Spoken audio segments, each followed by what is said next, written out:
ఎవరికి వాళ్ళమే అనుకోవాలి. నాకు ఇంకా ఆత్మదర్శనం కలగలేదు అంటే నా మనసు ఇంకా ప్యూరిటీ అవ్వలేదు. మనకు ఒకటి అయి చావదు, పక్కోడికి సలహా. మనం సలహా ఇవ్వడం చాలా తేలికండి. అన్నిటికంటే చాలా ఈజీ ఏంటో తెలుసా? పక్కోడి సలహా ఇవ్వడం. అన్నిటికంటే సృష్టిలో చాలా తేలికైన పని పక్కోడి సలహా ఇవ్వడం. గమనించుకోండి, దీనంత ఈజీ ఎక్కడా లేదు. అవునా? అది మనం ఆచరించాలంటే చాలా కష్టం.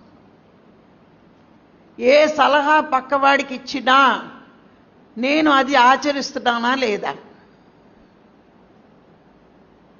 అని నువ్వెప్పుడైతే విచారణ చేసుకుంటావో సగం సలహాలు ఎవరికి ఇవ్వవు.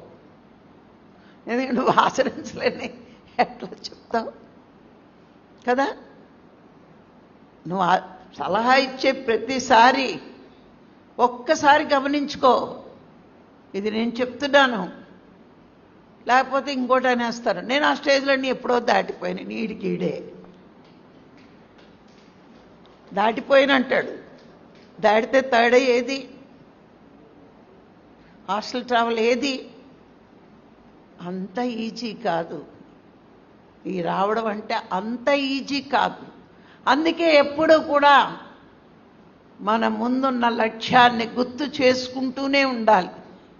నేను గొప్పవాడిని అని అహం పెంచుకోవడం కాదు. నేను ధ్యానం చేసేస్తున్నాను, నలుగురికి క్లాసులు చెప్పేస్తున్నాను, నాకు అవకాశాలు వచ్చేసాయి. స్కూల్లో మాస్టర్ కూడా రోజు క్లాస్ చెప్తాడు. గొప్పవాడు అయిపోతాడా? ఓ బ్రహ్మజ్ఞాని అయిపోతాడా?